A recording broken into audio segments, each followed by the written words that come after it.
Цохорхой зүгэнсэн алдарт зүнч Вангагийн түүх.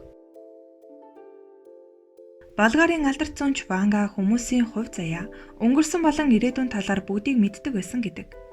Харин хүмүүс тэр бүр түүний талаар тийм ч их зүйл мэддэггүй. 1911 оны 1-р сарын 31-нд Османы имперт одоогийн Македон улсын Фанде Савчева хэмээх тариачны гэрт шөнө дунд нэгэн охин мэндэлжээ. Тэр охин маш бие суултай төрсөн бөгөөд түүнийг хинч амьдрна гэж бодоогүй ажээ. Харин тэр 2 сарын 26-нд анх удаа уйлжээ. Эцэг их нь баярлаж грекээр сайн мэдээ тээгч гэсэн утгатай Вангалия хэмээх нэр өгчээ. Охиныг 4 настай байхад эхэн төрхийн хүндрэлээр нас орж түүний амьдрал бэрхшээл хүнд хэцүү байдлаар дүүрэн байв. 1-р дайн эхлэхэд аав нь цэрэгт явж охин хөршүүдийнхээ хараанд өссөн юм. Дайн дууссаны дараа эцэг нь фронтоос ирээд дахин гэрэлсэн байдаг. Ванга хүүхдүүдтэй тоглохдоо янз бүрийн тоглоомыг өөрөө санаачилдаг байв. Түүний 11 настай байхдаа зохиосон сохор болж тоглох тоглоом нь эцэг эхийнхэн санааг зовоож байлаа. Тэр нь ямар нэгэн зүйлийг нуучгаад нүдээ тасанаад тэмтчин хайх тоглоом байв. 1923 онд болсон их салхи балчирхан Вангагийн амьдралыг бүтнээр нь өөрчилсөн юм. Ванга 2 үеэлэгчийн хамт тосгон руугаа буцаж явтал тэнгэрт сонин үйл үүснээ хурдан ойртсоор хуй салхи болж Вангаг хийсгэн авч оджээ. Цагийн дараа гэрийнхэн түүнийг гэрээсээ 2 км зайтай мод чулуунд дарагдан хээр хэвтэж байхад нь олсон байна. Тэрбээр нүдээ нээх гээд чадсангүй. Нүдэнд нь чигчсэн шороо нүдийг нь өвтгөж байлаа. Эмч нарч ардын домч нарч охины харааг аварч чадсангүй. Тэрбээр сэтгэлээр маш их унаж их залбирч байсан ч үр дүн гарсангүй. 1925 онд эцэг эхэн түүнийг Земун дахь хараагүй хүүхдийн асархад өгөв. Сербид тэр 3 жил болохдоо юм нэхэж ойд шидэх, хоол унд хийхэд суралцсан байна. Тэнд тэр Сэхэтэн гэр бүлээс гаралтай залуу хүүтэй очирч хайр гэдгийг анх мэдэрчээ. Тэд гэрлэхээр шийдсэн боловч хойд ихэн нас орж эцэг нь гэртээ эргэж ирэхийг тушааснаар тэдний төлөвлөгөө нь орсон юм. Ванга гэртээ эргэн ирээд аавдаа тусалж дүү нараа хүмүүжүүлж байв. Хэдийгээр орон гэр нь ядуу зүдүү байсан ч Вангагийн хүчинд цэвэр цэмцгэр байсан гэдэг. Вангагийн гоц авьяас шууд илрээгүй юм. Тэрбээр найз охидтойгоо баг байхаас мэргэлдэг байжээ. Ингэхэд Вангагийн хэлсэн зөвөнсөн бүхэн ихэнхдээ биелж байсан ч хүмүүс түүний гоц авьяасыг бүрэн мэдээгүй байсан юм. Тэрбээр заримдаа муу юм зүудэлж тэр нь биелээд байх юм гэж гомдолдог байсан гэдэг. Энэ нь түүний гоц авьяас илэрхийн эхлэл байсан бололтой. Нэг удаа аавынх нь хариулж байсан сүргээс нэг хонь алдагджээ. Аав нь хоньны төлөөсөнд өгөх мөнгө байхгүй тул ихэд ууртай гэртээ иржээ. Гэтэл Ванга түүнд хоньыг Моносинкова тосгоны нэг хүн хулгайлсан гэж хэлээд тэр хүний төрөх байдлыг ч нарийн тодорхойлж өгчээ. Гайхсан аав нь үүнийг хэрхэн мэдсэнийг асуухад Ванга зүүдэлсэн юм гэжээ. Аав нь охиныхоо хэлсэн тосгонд очиж нөгөө хүнийг хайж болоод үнэхээр л хонио буцааж авсан байна. 1940 он Вангагийн гэр бүлийнхний хувьд их хүнд жил байлаа. Ванга уушигны өрөвслэр өвдөв. Өвчин түүнийг хэвтэрт хадаж тэр босох найдваргүй байсан боловч тодорхой хугацааны дараа хөл дээрээ босжээ. Дүүнер нь бүгд өвчин оросон бөгөөд удалгүй аав нь өвчнөөр нас оров. Ингээд хүүхдүүд сохор зоосчгүй бүтэн өнчирч үлджээ. Хамгийн том эгчийн хувьд бүгдийг дааж үлдсэн Вангагийн зориг төгс байдал нь л тэднийг аварсан юм. Вангагийн 2 эрэгтэй дүү айлд зарагдахаар өөр тосгон руу явж, харин Ванга охин дүү Любкагийн хамтаар үлджээ. Тэр үед олон улсын байдал түгшүүртэй болж ертөнцийг дайны сүдэр нөмөрч байв.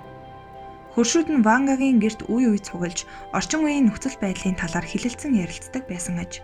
Ванга хүмүүсийг дундаасаа мөнгө цуглуулж 15 гигантны сүмд дахил өргөх хэрэгтэй гэж дахин сануулжээ. Хэрвээ энэхүү өгөөмөр байж чадвал төрлөх нутгаас хүрэлт сүйтгэлээс хамгаалж чадна гэж үзэж байв. Харин хөршүүд нь түүнийг төгссөний улмаас ийм хэлж байна гэж үзээд үл тоож байлаа. 1941 оны ихээр Вангад морьтон үзэгдсэн гэдэг. Тэр өндөр гайхам царайлаг цайвар өстэй байсан. Эртний дайчдын хөөх хуйг нь сарны гэрэлд туяарч байсан. Цагаан дис үл нь хийсэх моринд газар цавчлана. Морьтон гэрийн гадаа бууж гэрт орж ирсэн. Тэрбээр маш их гэрэл цацруулж байсан тул өрөөнд өдөр шиг л гэгээтэй боллоо. Тэр над руу харснаа хөнгөнсөн хоолоогоор. Удахгүй энэ ертөнцид бүх юм хямарч маш олон хүн амиа алдна. Харин чи эндээ үлдээд амьдрахсад болон үхсдийн талаар зөвгөнөн. Битгий би чамайг орхихгүй үргэлж туслах болно гэжээ. Ванга Любкагаас морьтон давхиад явахыг харав уу гэж асуухад ямар морьтон? Одоо цаг хэд болж байгааг мэдэж байна уу? Та зүүрмэглээд дүүдэлсэн байлгүй гэжээ. Ванга Любкад үдсэн харсан бүхнээ ярив. Тэр хоёр сэтгэл зовсны улмаас үүр цайтал унтаж чадаагүй гэдэг. 1941 оны 8 дугаар сард Вангагийн зөвнөн хилжүүлсэнчлэн Германы цэргүүд Югославийн хилийг даван Болгар руу цөмрөн оров. Өглөө нь ойр тойрны айлын хүмүүс бүгд дөрүүж нугтахад Ванга дүүтэйгээ хоцров. Өдөр нь гэрийнх нь хаалга онгойж Герман цэрэг орж ирлээ. Хоосон авах юм юу ч үгүй айл гэдгийг нь харчхад буцаад гараад явсан гэдэг. Хэд хоногийн дараагаас хуршууд нь иргэн ирлээ. Тэд Вангагийн дэргэд харсандаа итгэж чадахгүй гайхаж байв. Хэдийгээр Вангагийн сохорсон нүд нь хөдөлгөөнгүй, хоосон хിവэр байсан хөрш эмэгтэйдээ битгий уйл түүний оронд нөхрийнхөө хувцсыг бэлдэж хоол хий. Чиний Милан шүн зөвхөн дотуур хувцтайгаа ирнэ. Би түүнийг харж байна. Тэр жалганд нуугдж байна гэсэн үнэхээр биелжээ. Ванга далдыг харагч болсон тухай цуу амархан тархаж олон хүн түүн рүү цувах алав. Тэр хэнийг ч ялгалгүй тусалж байлаа. Тэрбээр далдыг хардаг төдийгүй мөн гайхалтай сайн домч байлаа. Түүний хүчээр өвчнөс гítэлсэн гих хүн одоо ч цөнгүй байдаг. Нэг удаа Ванга дээр 12 хүүхэд төрүүлсэн ч нэг нь ч хүн бололгүй багтаа өнгөрсөн гэсээр тариачин иржээ. Эмчнэр хүүхдүүдийн үхлийн шалтгааныг эхэн ургийг умаад байхад нь сүрье халтааснаас нас бараад байна гэсэн онош тавьжээ. Харин Ванга энэ бүхнийг өөрөөр тайлбарласан байна. Тариачин ир залуу байхдаа эхэн өвтөл насандаа жирэмсэлсэнд хүмүүсээс ичиж дургуутсан. Нэг удаа ээжигээ айхтар гомдоосон байв. Тухайн үедээ тэр алдаагаа ухаарсан ч хожимдсан байжээ. Ээж дүү хоёр нь нэгэнт нас барсан байлаа. Тариачин ир энэ явдлыг мартсан байсан ч Ванга түүнд сануулж байгаль дэлхий яагаад түүнд хатуу хандам үр хүүхэдтэй болох боломж олохгүй байгааг тайлбарласан байна. Чиний зовлонгийн шалтгаан эхнэрт чинь бас өөрт чинь өөрийн чинь хатуу сэтгэл байгаа юм. Хүн бүхэн насаараа зовхгүй тулд үргэлж сайхан сэтгэлтэй байх ёстой гэжээ. Нэг өдөр түүн дээр ахыг нь алсан алуурчин хэлж өгөөч гэж нэгэн цэрэг иржээ. Түүнийг өшөө авахыг хүсээгүй тул тэр хэлж өгөөгүй. Харин түүнийг өөрийнхөө нөхөр болно хэмээн хэлж цэрэгийг гайхшруулв. Цэрэг ирж сохор ихнэр авна гэж хүсээгүй тул итгэсэнгүй. Гэвч хэд хэдэн удаа ирснийхээ дараа Дмитрий Вангад гэрлэх санал тавьжээ. 1942 оны 5 дугаар сард Ванга цэрэг ир Дмитрийтэй гэрлэж түүнийгээ даган Петричэд очиж амьдрав. Вангаг дагсан хүмүүсийн цуваач тийшээ үргэлжиллээ.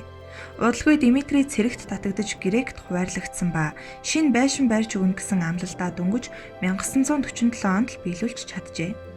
Цэрэгт байхдаа бие муутай болсон Дмитрийн эрүүл мэндийн байдал байшингаа барьсны дараа бүрд ордов.